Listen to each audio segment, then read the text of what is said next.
Mana turategereje kwakira uwo mwuka wawe, tumugusabye twizeye, mutwoherereze mana. Mana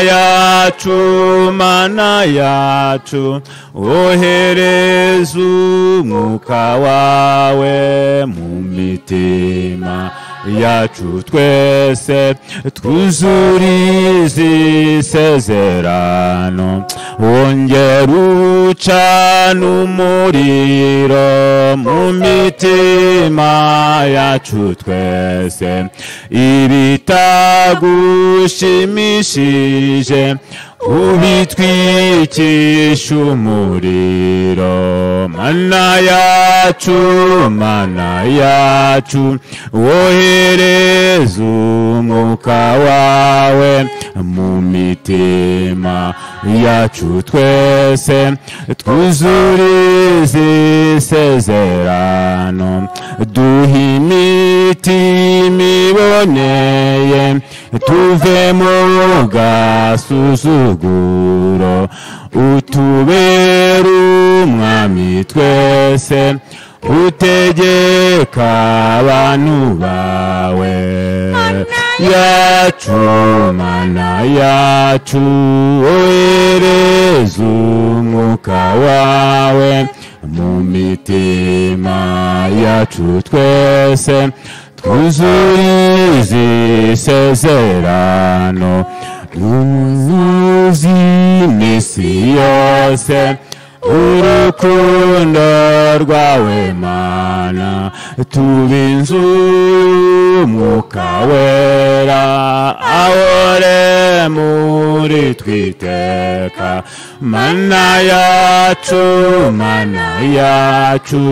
wohereza umwuka wawe mu mitima yacu twese, twuzurize isezerano, impano z'uwo mwuka uzitugabire, ndetse ukize n'abarwayi nabo bakumenye Mana.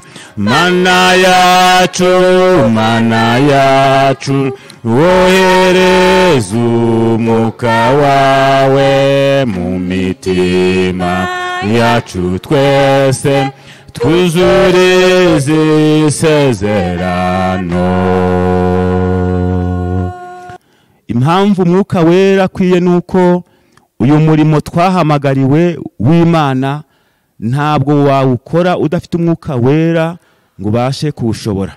Umwuka wera ni imbaraga Yesu yahaye abantu be, ubwo yavuga ati nzabohereza umufasha uzabana namwe, kandi uwo naza azatuma mu bagabo nyabagabo bo kumpamya hose. Kuvuga ngo rero natwe turabahamya b'iby'Imana.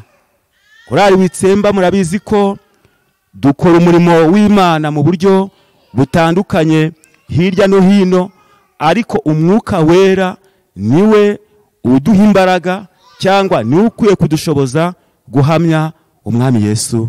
Imana itugirire neza. Niyo mpamvu rero dutangiye turimba ngo Mana turategereje kwakira umwuka wera. Muri avuga ati wongere ucane umuriro mu mitima yacu twese. Ni ukuvuga ngo wongere, uvuga ngo bigaragara ko wenda utangiye gucogora, ariko wongere ubucane. Imana idufashe cyane, wongere ubucane mu mitima yacu, kandi ibitagushimishije ubitwikisha umuriro. Birasaba ko ku ruhande rwanjye, ku ruhande rwawe, uriya ngo mbese ibidashimishije Imana biri muri nge ni ibiki, ugasaba ngo Mana ibi bitagushimishije bitwikisha umuriro. Turanezerewe kuko turi kumwe n'umukozi w'Imana Pasiteri Yakabumbye Etienne, mino mistambutse yagize ivugabutumwa hirya no hino. Ubwo rero kuba turi kumwe, ndetse by'umwihariko nka dirije wa korali yacu, turanezerewe. Turagira ngo rero n'ubundi yegere hejuru adusuhuze natwe tumwakire. Amen. Turamwakiriye mu izina rya Yesu Kristo. Amen. Imana imuhe umugisha, turamwishimiye.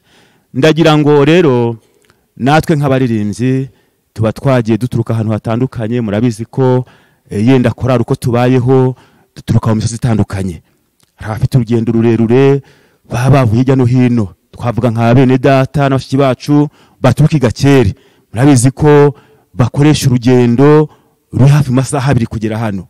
Ubwo murabona bazindutse baje. Hari abaturuka hakurya ya Gatoki nabo bakoresha urugendo ruri kurenga isaha, n'abandi bavuye hirya no hino.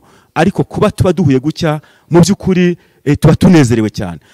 Reka rero turamukanye mu ndamukanyo yacu, duhana ikaze. Turabara gatatu. Ikaze bene data, Imana ibahe umugisha, hamwe natwe turabishimiye kandi turabakunda. Amen.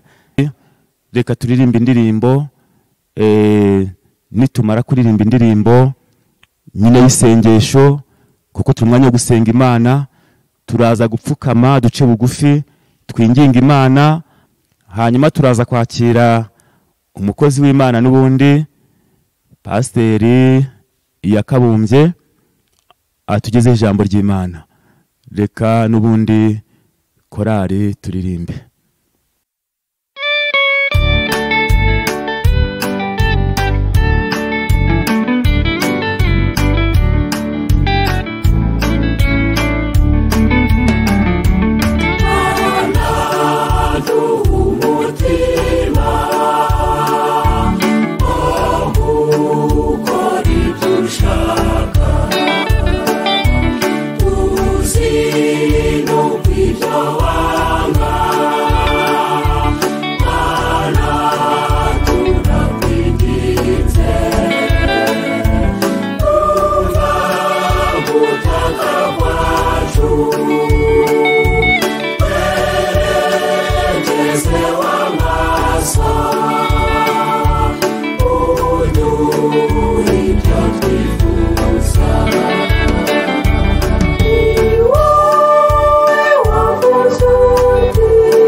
Ushake muzabona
Mana nziza ko uri kumwe natwe muri uyu mwanya w'aya masengesho, izina ryawe Uwiteka nirihabwe icyubahiro.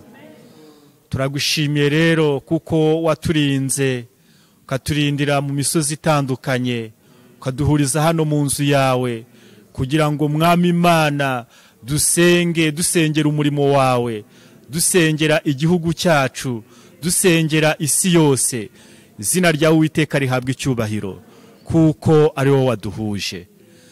Tugeze mu mwanya wo kumva ijambo ryawe, Mwami w'abami, reka uhagararane n'umukozi wawe.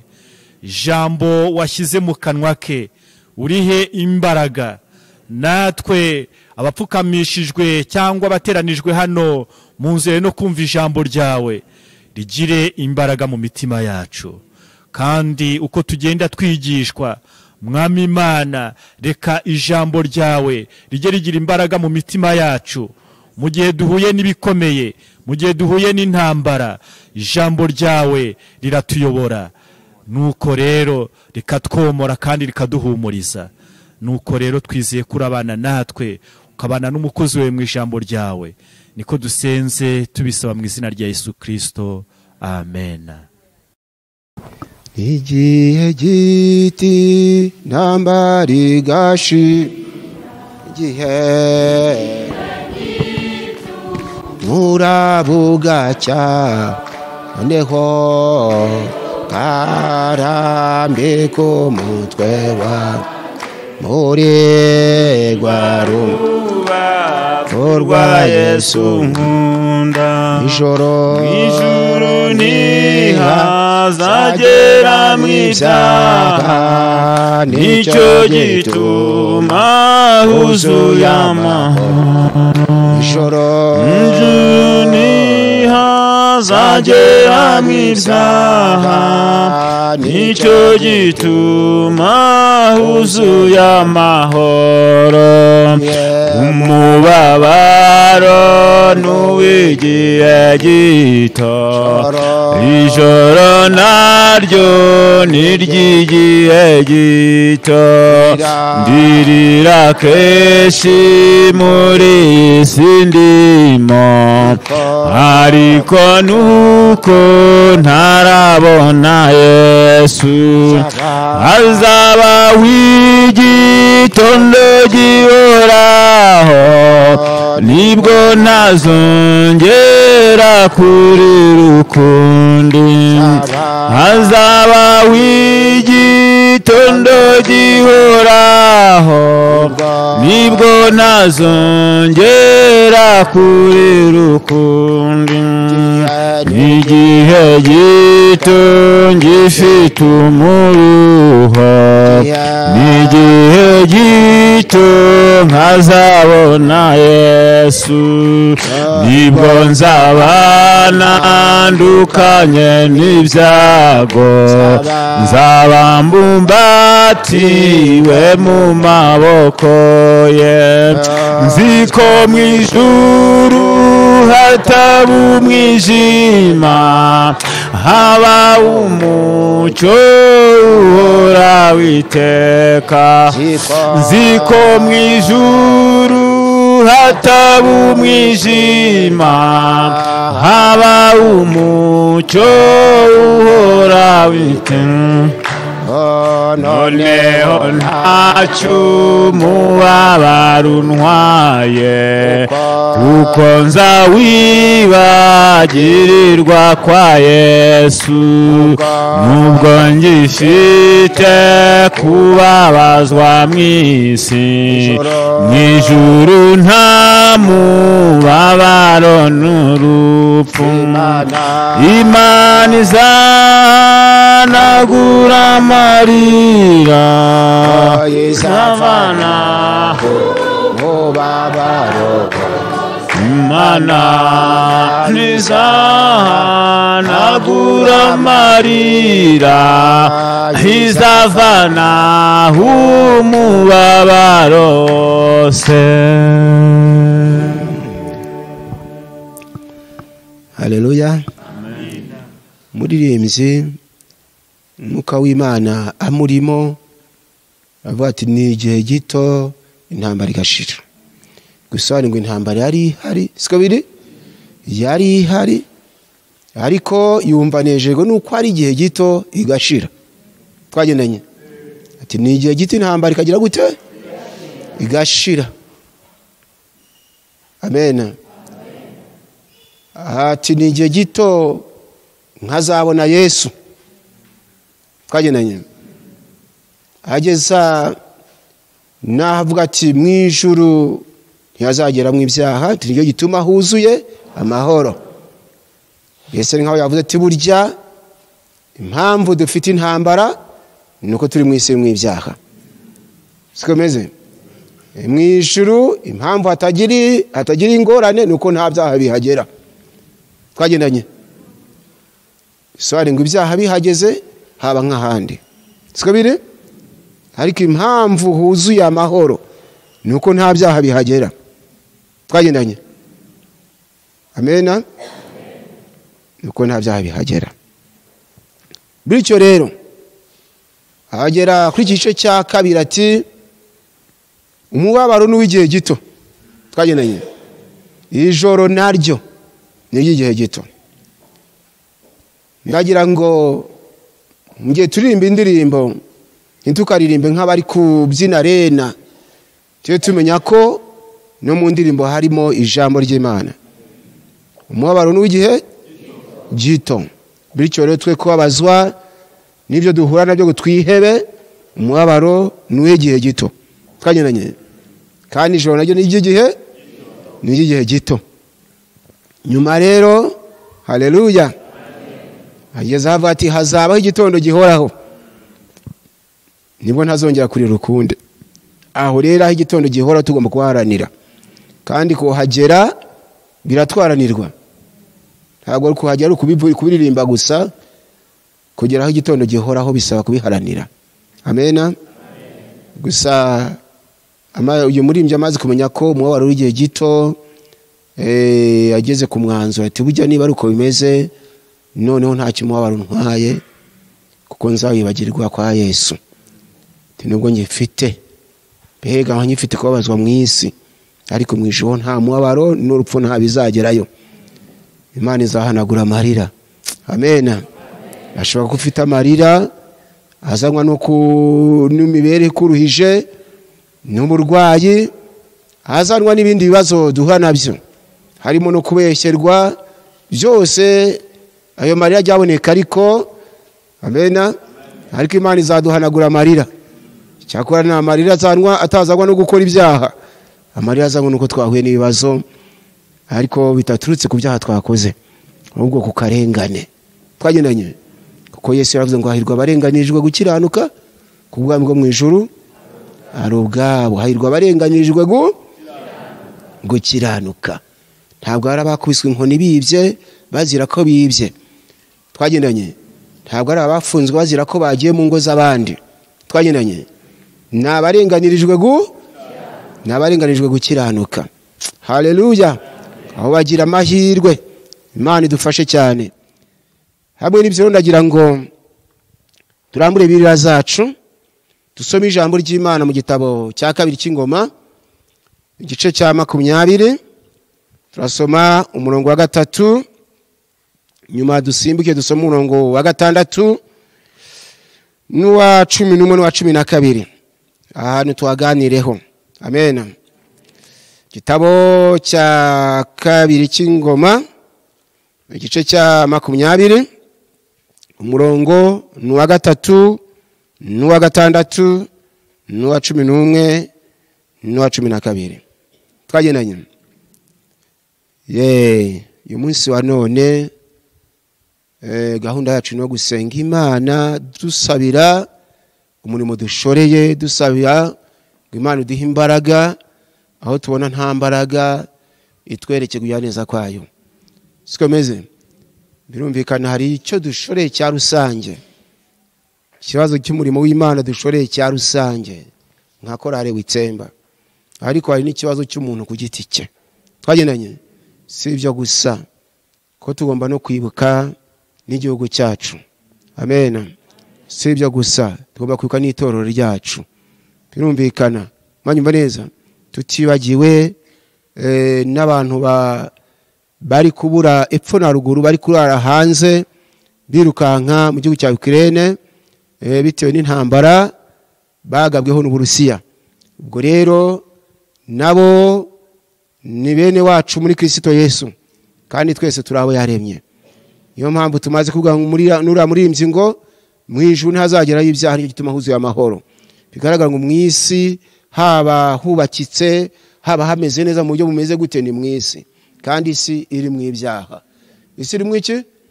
Isi iri mu ibyaha. Twagendanye. Haba hari amamodoka, hari amadege, twagendanye n'ibindi ariko ni mu isi yuzuye ibyaha. Nta mahoro yuzuye twayiboneramo. Twagendanye. Hamwe n'ibyo mbere yuko nsoma ijambo. Amen. Hakaba hari umubyeyi witwa Konsesi. Gitabo cya 2 cy'Ingoma igice cya 20 umurongo wa 3 handitswe iri jambo ngo Yehoshafati aratinya yihata gushaka Uwiteka, ategeka abayuda bose kwiyereza ubusa. Umurongo wa 6 arasenga ati Uwiteka Mana y'abasogokuruza bacu, ese si wowe Mana yo mu ijuru kandi si wowe utegeka abami bose b'abanyamahanga? Mu kuboko kwawe harimo ububasha n'imbaraga bituma nta wagutanga imbere. Mana idufashe.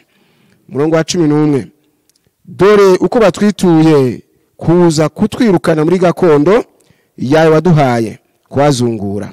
12 Mana yacu ni wakwemera kubahana kuko nta mbaraga dufite zarwanya izo ngabo nyinshi ziduteye kandi tubuze ko twagira. ariko ni wowe duhanze amaso. Amen. Aya magambo ngira ngo tuganireho afite intego ivuga ngo twihate gushaka Uwiteka. Twagendanye twihate gushaka nde? Dusomye ijambo ngo Yehoshafati aratinya, ariko mu gutinya kwe yihata gushaka Uwiteka. Twagendanye kuko yabonaga ingabo z'Abamowabu ububasha bwazo burenze imbaraga ze. Twagendanye natwe amen, natwe hari ikibazo dushoreye cya rusange nka korari Witsemba kirenze ubushobozi bwacu, ariko kitarenze ubushobozi bw'Imana. Twagendanye none kandi hakaboneka na buri muntu ku giti cye ne wibaza ati nanjye mfite urugamba ndwana. Twagendanye ndi kwibaza ngo mbigenze nte. Mwanyuma neza? Amen. Ndetse ahubwo tunibuka nuriya konsesa mu rugamba rwana rwatumye avuga ngo tumufashe gusenga Imana, nawe tumwifuriza guhata umutima we gushaka Uwiteka. Gushaka nde? Yehoshafati aratinya, ariko mu gutinya kwe ahata umutima we gushaka Imana, yihatira gushaka Uwiteka. Twagendanye yihatira gushaka nde harya? Yihatira gushaka Uwiteka kuko yabonye nta mwana w'umuntu wamurengera muri icyo kibazo afite. Twagendanye amaze kubona ko nta wamurengera muri icyo kibazo afite, ahata umutima we gushaka nde? Gushaka Uwiteka. Nagwe turibaza tutesa hari turabigenza dute, turakora dute ngo uyu murimo dushore ubashe kujya ku murongo? Amen. Turitwara dute ngo ikivi twatangiye tuzakigeza aho Imana ishaka kutukigeza? Twagendanye Yesu nadufashe. Mose mu gihe yumvaga ijwi rimubwira ngo ngwino ngutume mu Egiputa. Twagendanye ngutume kwa Farawo. Mwanyuma neza? Kwande ngwino ngutume kwa Farawo umubwira ari ku ubwoko bwanjye. Mose yumvise nawe bimurenze. Nibyo? Mugize gute? Bimurenze. None ubwo yumvaga bimurenze, yumva abuze icyo yakora, ariko abwira Imana ati nkanjye ndinde wo guhagarara imbere ya Farawo. Yesu nadufashe. Nkanjye ndinde wo guhagarara imbere yande? Ya Farawo. Ariko abajije aricyo ngo Uwiteka aramubwira ati nzabana nawe. Twagendanye? Amen. Nzabana? Byumvikana ngo amweretse ko adakwiye kugira ikibazo kuko atari imbaraga ze zizamushoboza guhangana na Farawo, ahubwo Uwiteka azabana nawe. Twagendanye? Natwe birumvikana. Amen. Imana yaradusanze. Nibyo? Iratubwira iti nta gishoro nta gishoro nta nyungu. Kandi igishoro idusaba kugira ngo ubutumwa bwiza bugere mu mahanga hirya no hino ku isi ni igishoro kirenze imbaraga zacu. Ariko Uwiteka aratubwira ati muhumure mwigire ubwoba, nzabana namwe. Amen. Nzabana namwe. Nuko Yehoshafati ngo yihata gushaka Uwiteka. Amaze kwihata gushaka Uwiteka arasenga ati Mana data, ati Uwiteka Mana yabasogokuruza. Twagendanye ati so utegeka abami bose bo mu isi b'abanyamahanga. Twagendanye ati mu kuboko kwawe harimo ububasha n'imbaraga. Amen. Mu kuboko kw'Imana harimo iki? Harimo ububasha n'imbaraga. Twagendanye? Haleluya. Ati mu kuboko kwawe harimo ububasha n'imbaraga. Twagendanye? Twebwe nta bushobozi dufite. Mwanyuma neza? Ariko mu kuboko kw'Imana harimo ububasha n'imbaraga. Nibyo? Amen. Kandi uko mvuganya wowe unteze amatwi ku kibazo ufite cya kindi kikurenze, wibuke ko mu kuboko kw'Imana harimo ububasha n'imbaraga. Aho wibaza uti ndabigenza nte, ko bindenze ndakora iki? wibuke ngo mu kuboko k'Uwiteka harimo ububasha n'imbaraga. Twagendanye harimo iki? Harimo ububasha n'imbaraga. Amaze kumenya ko mu kuboko kw'Imana harimo ububasha n'imbaraga. Haleluya. Ngo yihata gushaka Uwiteka ko yabonye ko mu kuboko k'Uwiteka ariho harimo ububasha n'imbaraga. Nibwo yasenze ati dore ko batwituye kuza kutwirukana muri gakondo yawe waduhaye kubazungura. Twagendanye ati kandi twebwe nta mbaraga dufite, nta kiyarya, nta mbaraga dufite zo kurwanya ingabo nyinshi ziduteye. Twagendanye atariko amena arabanza bati kandi tubuze uko twagira, tubuze uko twagira. Twagendanye maze ageka ijambo atariko ni wowe duhanze amaso, ya Mana ifite ububasha n'imbaraga mu kuboko kwayo. Amena. Niwe duhanze iki? Niwe duhanze amaso. Nuko amaze kuvuga atyo, twagendanye niwe duhanze iki?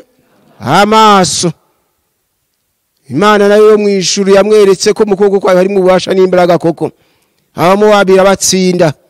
Twagendanye irabatsinda, bereka ko iri hejuru ya byose, bereka ko nta kinanira. Imana idufashe cyane. Bitumye nibuka ijambo ryo mu butumwa bwiza bwa Yesu Kristo bwanditswe na Matayo gice cya 19 murongo wa 26, aho dusanga handitswe ijambo ngo Yesu ngo arabitegereza. Uko niko natwe twitegereza. Manyuma neza niko atwitegereza, akabona twabuze uko tugira, akabona umuntu aribaza ngo biragenda gute. Twagendanye mwanyumvise neza, biragenda gute ngo iki kibazo gikemuke. Nuko ngo Yesu arabitegereza ngo arabwira ati ibyo ku bantu ntibishoboka nibyo. Twagendanye ku bantu, mwanyuma neza, kuba ki? Ku bantu nkatwe ntibishoboka. Twagendanye Yesu arabitegereza ati ibyo ntibishobokera abantu, atari ngo ku Mana siko biri, ati ngo ku Mana byose birashoboka. Amena. Ku Mana byose ku Mana byose birashoboka. Twagendanye mwaneza amatwi, ibyo ku bantu ntibishoboka ariko ku Mana byose birashoboka. Ku bantu ntiwabwira umuntu ko umuntu yakwambuka inyanja n'amaguru, ibyo ku bantu ntibishoboka. Mwanyumva? Ariko ku Mana byose birashoboka. Ku bantu ntiwavuga ngo umuntu wapfuye yazuka. Twagendanye ku bantu. Mwanyumva? Kuba ki? Ku bantu. Ariko ku Mana ku Mana birashobora kuba apfuye agira ate? Kuba apfuye azuka. Ariko ni ku Mana. Twagendanye. Amena. Ni ku Mana. Twagendanye. Ku bantu. Amena. Ku bantu ntibishoboka ko umuntu urengeje imyaka 50 umugore atabyara. Twagendanye 60 70 ku bantu ntibishoboka ko abyara.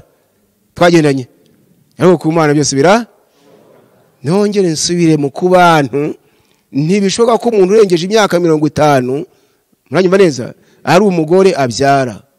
Tugendana ni ku bantu. Mwanyumva? Ariko ku Mana birashoboka. Twagendanye. Amena. Nkabangira ngo rero iyo Mana tuyihanga amaso, kandi muri ko kuyihanga amaso gusa twubahirize condition iduha cyangwa se amabwiriza iduha. Twagendanye ayo mabwiriza aho abantu bayitegereje niyo ngira ngo mbabwire. Amena. Banze dusenga Imana ariko tuyisabe ngo idushoboze kubahiriza ibyo dutegeka, nakwe dutegereze kubona ukuboko kwayo. Siko bimeze? Dusome igitabo cyo Kuva gice cya 14 murongo wa 13 na 14, turebe amabwiriza Uwiteka ha abategereje gutabwa ku muturutseho. Kuva gice cya 14 nako murongo wa 13 na 14. Mose asubiza abantu ati mwitinya mwihagararire gusa murebe agakiza Uwiteka ari bubazanire uyu munsi, kuko abanyegiputa mwabonye uyu munsi mutazongera kubabona ukundi. 14 Uwiteka ari warwanirire, Uwiteka ari warwanire, namwe nimwicecekere. Amena. Ubwo aya ni amabwiriza umugaba ukomeye aha abari ku rugamba. Twagendanye. Haleluya. Mose asubiza abantu ati, twagendanye, asubiza abantu ati mwitinya. Mwingira gute? Mwitinya. Twagendanye. Ahubwo mwihagararire gusa, murebe agakiza Uwiteka ari bubazanire uyu munsi.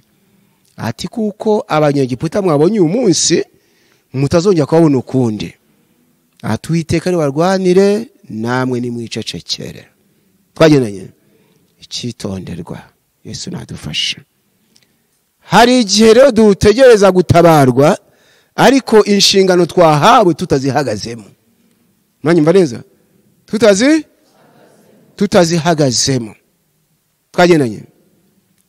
Inshingano ab'Isirayeli bahawe mu gihe bari bategereje gutabarwa, ntabwo Uwiteka yababwiye ati buri wese nafata umupanga. Oya. Mwanyumva neza? Yarababwiye ati mwebwe mwihagararire gusa. Twagendanye. Haleluya. Murebe agakiza Uwiteka arabazanira uyu munsi. Arababwira indi jambo ati kuko abanyegiputa mwabonye uyu munsi mutazongera kubabona ukundi. Arongera abwira ijambo rikomeye. Twagendanye. Ati Uwiteka arabarwanira. Mwanyumva? Uwiteka arabarwanira, namwe nimwicecekere. Twagendanye. Ubwo bigaragara ngo inshingano ikomeye ni uguceceka mu rugamba. Nibyo? Guceceka? Guceceka mu rugamba, utiganyira, utagenda uri kwitotomba, utajya kurigirira buri wese uhuye nawe, nge rwose sinzi icyo abantu banshakaho, nge ndagowe. Oya, aho gucecetse. Twagendanye. Ugize gutarya? Ucecetse. Amena. Ingorane rero ni ugutegereza gutabara gutacecetse. Ahubwo urimo ubunzi imitima ndetse uvugaguzwa. Twagendanye. None Uwiteka tugiye ko araturwanirira, twebwe tugize gute? Twebwe ducecetse. Twagendanye. Mwanyumvise neza ariko? Twebwe ducecetse. Ab'Isirayeli rero bashoboye kubahiriza iyi nshingano, bararwaniriwe. Amena. Kandi bambuka inyanja n'amaguru, kubera ko Imana ishobora bingahe, kubera ko nta kinanira. Abashoboye guceceka mu rugamba ntibivovote, bageze muri gakondo, ariko abataracecetse barimbukiye mu butayu. Mwanyumva neza? Abataracecetse bitotombeye Imana. Twagendanye. Barimbukiye mu butayu. Kako twebe nk'abaririmbyi bakorare witsemba dutegereje kubona ukuboko kw'Imana. Amen. Twibaza tuti mbese iki twakigeraho dute? Mwanyumva neza? Amen. Turifuza impinduka z'uru rusengero, ariko hari Imana ishobora byose mu kuboko kwayo. Amen. Harimo imbaraga, harimo ububasha n'imbaraga. Twagendanye. Haleluya. Turifuza ko umurimo w'Imana wakura muri twebwe. Twagendanye. Mwanyumva neza? Ariko ibyo birenze ubushobozi bwacu, ariko mu kuboko k'Uwiteka harimo ububasha n'imbaraga. Nibyo? Harimo ububasha n'iki? Harimo ububasha n'imbaraga. Uwiteka aratusaba rero gutegereza ko aturengera, ariko ducecetse. Twagendanye.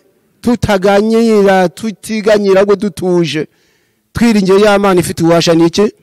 N'imbaraga. Imana idushoboze rero. Haleluya. Idushoboze kwitegereza turi mu mwanya ishaka. Nongeyeho iri jambo ryo mu gitabo cya Zaburi ya 37 umurongo wa 34. Amena. Mu minsi yatambutse hari amagambo twaganiriye aho abantu bategerereza Imana. Twagendanye. Bategerereza nde? Aho abantu bategerereza Uwiteka. Twagendanye. Dusanga Yesaya ni wavuze ngo Nyagasani, ngo mu nzira y'amategeko yawe niho twagutegererezaga. Amen. mu nzira y'amategeko y'Imana niho tugomba gutegerereza Imana.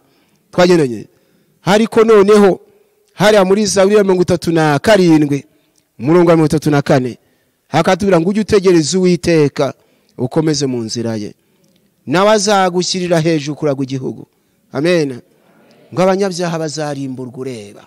Twagendanye abanyabyaha bazagira gute? Bazarimburwa ureba. Twagendanye ujye utegereza Uwiteka ukomeze mu nzira ye. Twagendanye birumvikana, urabona birakurenze, urabona ndetse ntaho gutabarwa uri kukubona, ariko Uwiteka wawe undi ufite ububasha n'imbaraga mu kuboko kwe arakubwira ngo mutegereze ariko ukomeze mu nzira ye. Twagendanye komeza hagana he? Kandi mu nzira ye ntujye n'ahandi, ni mu mategeko ye. Twagendanye ni hehe? Ye wibuke rya jambo nyege muri Yesaya 26 umurongo wa 8 kugeza 11. Yesaya ati Nyagasani mu nzira y'amategeko yawe niho twagutegererezaga. Amen. Mu nzira y'amategeko y'Imana niho tugomba gutegerereza Imana. Twagendanye nkamenya ngo ntegereje ko indengera ariko yaravuze usinga sambane. Twagendanye ntegereje ko ingirira neza ariko imbuza gutukana. Ntegereza ko intabara. Twagendanye ariko imbuza kubeshya. Manyumva neza. Haleluya. Ujye utegereza Uwiteka ukomeze mu nzira ye nawe azagushyirira hejuru kuragwa igihugu. Twagendanye azagushyirira hejuru kuragwa igihugu. Uramutse utavuye mu nzu zawe byazagukorera. Imana idufashe cyane. Baririmbye imwe dukorera Imana itabeshya, dukorera Imana ifite ububasha n'imbaraga. Gusa iki dusaba kwitegerereza mu nzira yayo. Twagendanye tutajarajaye. Imana idufashe cyane. Aya magambo numvise rero ayo nababwira ngo buri wese ahirimbanire gutegerereza mu nzira Uwiteka yamushyizemo. Amen. Mwibuke ko haleluya. Mwibuke ko nta handi gutabarwa kwacu kuva uretse ku Uwiteka. Cyo mwibuka ubutumwa Imana yaduhaye ko umuntu wabonye umusozi uzamuka cyane. Twagendanye nuko arabanza arahanyanyaza. Mwanyumva niyerekwa ariko nagiyemo ku itariki 12 z'ukwezi kwa 8 2002 hari ku wa mbere. Twagendanye niyerekwa nagiyemo ku itariki 12 z'ukwa 8 2002 ari ku wa mbere. Na mukozi w'Imana azamuka umusozi muremure, ariko mbere yuko uzamuka abonye uko yarebye ko ari muremure cyane ahitamo kuzamuka yunamye ngo atareba uburebure bwawo ngo agacika intege. Twagendanye azamuka yunamye, ariko mu gihe azamukaga yunamye ageze hagati aza kwibwira ko umusozi urangiye kandi utarangiye. Twagendanye niko bigenda, hari igihe mu mutima w'umuntu hazamo ngo ndatabarwe ejo kandi hakiri igihe. Twagendanye hakiri igihe. Yesu nadufashe. Nuko umutima ugashuka umuntu kumenya ngo uyu mwaka none utahita ntatabawe, naho imbere hari nk'imyaka 5. Twagendanye mbere yuko utabarwa. Mwabyumvise neza? Nuko yibwira ko umusozi rero urangiye, yubura amaso, mukura amaso abona umusozi ngo urakomeje. Twagendanye narinzi ko umusozi urangiye none urakomeje. Twagendanye hatereka nongeye nubika umutwe nzamuke wenda ndongera kubura amaso urangije. Abarazamutse mukubura amaso yibwira ngo urashize abona uracyahari. Twagendanye nibwo yigira inama yo gutambika. Yo gutambika. Gutambika bisobanuye kwiyorohereza. Ubwo mu yindi mvugo avuye mu nzira. Siko biri? Avuye he? Avuye mu nzira. Twagendanye fite amatwi umva yumve. Nuko mu gihe atambikaga mboni yari kwerekera atambika, mbona hari imbwa yasamye umutegereje. Twagendanye Satani burya nawe aba mu gitambika ategereje imisozi yananiye. Mwanyumva ategereje imisozi yagize ite? Ati dore Imana imubwiye ko azamuka, reka nanjye ntegereza ha mu gitambika nananirwa araza. Siko biri? Nananirwa araza. Twagendanye none turabwiye ngo ujye utegereza Uwiteka ukomeze mu nzira ye. Ngo utambike se umanuke ukomeze hagana he? Ukomeze mu nzira ye. Amen. Mu nzira ye hehe rero? Inzira izamuka. Twagenanye. Amen. Usoma Imigani igice cya 15 umurongo wa 24 urasanga Imigani 15 umurongo wa 24 urasanga kuri uwo murongo wa 24 inzira y'ubugingo izamuka ntabwo itambika. Manye neza. Imigani 15 kwa 24 hatubwira ngo ku munyabwenge inzira y'ubugingo irazamuka. Twageneye. Inzira y'ubugingo igira ite? Ngo iratambika se? Irazamuka. Twageneye. Haleluya. Inzira y'ubugingo igira ite? Irazamuka. None abandi bashaka kujya mu ijuru batambika kandi inzira y'ubugingo igira ite? Twagenanye. Abandi bashaka kujya mu ijuru bamanuka. Manye neza. Twagenanye. Mwaneza amatwi? Yo, Yesu nadufasha. Abo nibusanga bari kwitotomba, rwose nge nari nzi ko rwose mu gakiza hatabamwe intambara nk'izi, ntago nari nzi ko no mu nzira y'agakiza hamwe ibibazo. Urashaka kujya mu ijuru manuka ntibishoboka. Yesu ugiye kuzimu. Twagenanye. Dore ko nyine iryo jambo rivuga ngo ku munyabwenge inzira y'ubugingo irazamuka kugira ngo ave kuzimu mu bapfuye. Twagenanye. Amen. Haleluya. Ku munyabwenge inzira y'ubugingo igira ite? Irazamuka. Twagenanye. Mwaneza amatwi? Mu gihe uriya muntu yatambikaga ari wasatira iriya mbwa, ijwi ry'Imana ryarampamagaye rirambwira riti genda ungarurire uriya mukozi. Twagenanye. Ubundi gutanga message hano ngira ngo ngarura bari bashaka gutambika. Ahibaza bati turabigenza gute se tuve muri korale? Ese ahari ducika intege tubivemo ko mbona bindenze? Ese ahari nibera umupagani nta kundi byagenda? Twagenanye. Nuko mu gihe yatambikaga Imana ngo tugende umugarure umubwire ngo igisubizo cy'uwo musozi zo gutambika. Manye mbereza. Igisubizo cy'uwo musozi sugu ngo ahubwo nugukomeza ukazamuka.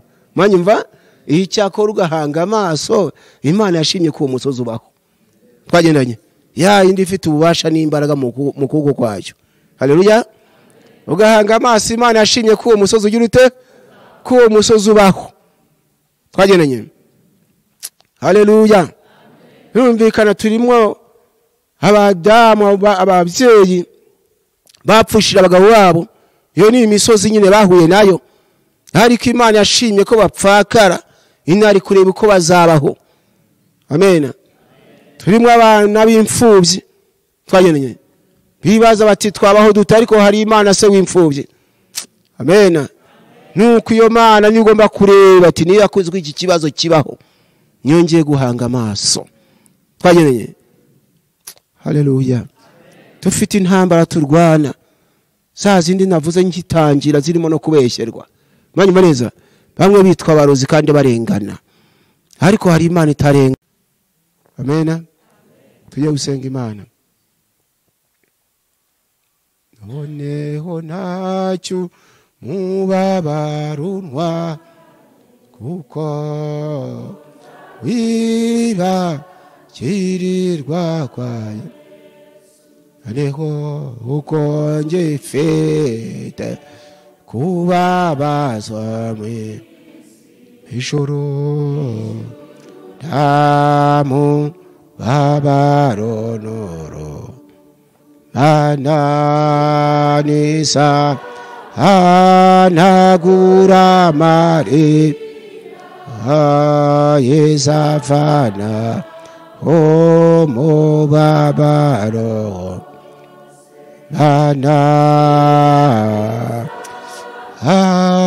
anagura mari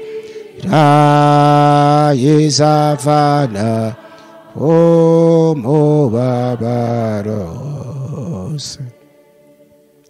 Yo usenga Imana bari bacitse intege ku musozi, turagira ngo uyu mwanya duce bugufi. Amen. Bari bacitse intege ku musozi. Twagenanye. Bari bacitse intege kuki? Ku ku musozi, ndetse imitima yabo ibereka ko bari bakwiriye gutambika.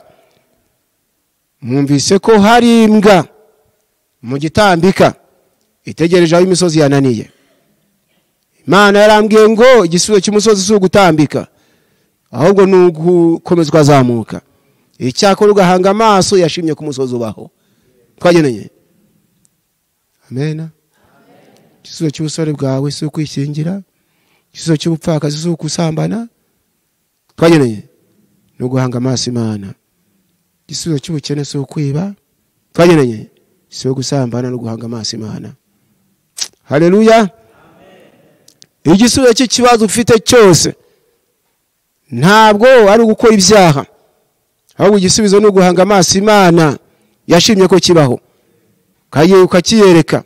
Ntabwo se wumvise uko Yehoshafati byagenze, areba ati rwose imbaraga za Mowabu zirenze izacu, siko biri, zirenze izacu, ariko hari Imana ifite izirenze zabo, siko biri. Amen. Ko Yehoshafati aratinya, ahata umutima we gushaka Uwiteka, yihata gushaka Uwiteka. Amen. Gushaka nde? Yihata gushaka Uwiteka. Mugo kwihata gushaka Uwiteka, arasenga ati Uwiteka Mana y'abasogokuruza bacu, si wowe utegeka abami bose bo abanyamahanga? Ati kandi mu kuboko kwawe harimo ububasha n'imbaraga. Amen. Nako twizere ko mu kuboko kw'Imana harimo ububasha n'iki? N'imbaraga. Abumva rero twasaba Imana ngo imisozi iri imbere yacu, hari uwo duhuriyeho twese nta korali witsemba, hari n'umusozi wa buri muntu ku giti cye. Nibyo? Umusozi wa buri muntu ku giti cye. Twagenanye. Abumva twasaba Imana imbaraga ngo idushoboze kuzamuka duhanze amaso yakunze ko umusozi ubaho. Muzamura ibiganza hejuru, kuko twese nanjye ndimo. Imisozi ntabwo ijogora, manyumva, imisozi ntabwo ijogora, keretse umuntu uri mu ijuru niho hatabaye imisozi. Manyumva neza? Naho undi misozi ntabwo ijogora, uretse ko imisozi zitandukanye, ariko yose yitwa imisozi. Yose yitwa iki? Yose yitwa imisozi. Ariko hari Imana ifite ububasha kuri iyo misozi, nitubwe ngo nituyihanga amaso. Duce bugufi dupfukame. Se ngo nongere mbibutse ngo umusore tugomba kuzamuka bucece, tugomba kuzamuka bucece, tutitotomba, tutiha rubanda. Manyumva neza? Tutiha rubanda. Imana idufashe cyane. Uwiteka abwira Abisirayeli ati mwebwe mwihagararire gusa, murebe agakiza Uwiteka arabazanira. Ati kuko abanyegiputa mwabonye uyu munsi mutazongera kubona ukundi. Ariko ijambo rikomeye ngo Uwiteka arabagwanira, namwe nimwicecekere. Kwicecekera nicyo kitunaniye, ariko mu by'ukuri nta kimana itadukorera. Kandi ndizera ko nteze amatwi. Kwicecekera byarakunaniye, ariko bisaba Imana imbabazi. Saba Imana imbabazi, usabira uyisaba imbabazi, usaba icyo cyaha cyo kudaceceka, kwitotomba, kwitonganya, kwiganyira, harimo no gutonganya Imana. Umenye ngo iyo ni indwara ishobora gutuma Imana itakurengera. Ko biratubwira ngo azabona ishyano ngo utonganye yamuremye, utonganye yamuremye azabona ishyano. Tuye usenga Imana. Ndabanza nsenga Imana iduha imbaraga itubabare cyane, ndetse naho umuntu yacitse intege, aho umuntu yavuye mu nzira, aho tutubashye Imana idukure urubanza. Imana Data twese uraho, mu izina rya Yesu, mbere na mbere dusabye imbabazi. Turi abana b'abantu, akenshi kuguma mu nzira tugutegereje ntitubishobora, ariko tugusabye imbabazi. Ndasenze ngo mu izina rya Yesu, aho twaje arajaye, Mana ibaze zurukire buri wese, buri mubyeyi, buri mugabo, buri mukobwa, buri musore, Mana uri muri ikorare ya Witsemba, dusabye imbabazi. Kandi uri Imana y'inyambabazi, tubabariye cyane. Nyuma kandi yo kutubabarira, ndinginze ngo wite ku cyifuzo cyacu dufite, kubw'umusozi uri imbere yacu, ari wo murimo wawe, dukeneye ko watungana uko wifuza, mu izina rya Yesu. Nkuko wadusabye ngo ibiturimo biryoshye, ngo urashaka ko byakwirege no hino ku isi amahanga akabiryaho, ariko imbaraga zo kubigeza ku banyamahanga ntazo dufite, ariko urazifite. Uri Imana ifite ububasha n'imbaraga. Imbaza rero zikurikira, ariko nyuma y'ibyo dukorere nkuko ushaka, bityo umurimo warushaho kujya mbere. Ndasenze kubwa buri musozi wa buri muntu, Mana dufite ibiturwanya byinshi. Satani kesha ajya ashaka ko twateshuka, nyamara uri Imana idushoboza kumunesha. Twambike n'imbaraga. Imisozi dufite ni myinshi iratandukanye, hari y'uburwayi, hari y'ubukene, hari imisozi y'inzangano, iyo misozi yo kubesherwa, iyo misozi Imana yose turayikweretse, kugira ngo nk'Imana itarenganya, iyo misozi icogoze, kuko uyifiteho ubutware. Isi yose niko tuyikweretse, Abarundi, Abanyakenya, Abatanzania, Abakongomani, Abagande, turabakumurikiye n'abandi tutarondoye, bose urababona. Tugushimiye ko wumvise itorero niko turisengeye, najya ngo urihishura inzira nziza ryacamo kugira ngo rikunezeze. Tutarabanyedini nsa, ahubwo tuzi gutandukanya icyiza n'ikibi. Ntabwo ari ADPR gusa, n'abambaza izina ryawe bose. Kujambo ryatubwira ngo wambaza izina ry'Uwiteka wese ave mu bidatunganye. Turagushimiye ko wumvise, Bana natwe gushaka ko gukoreke. Tusenze twizeye izina rya Yesu.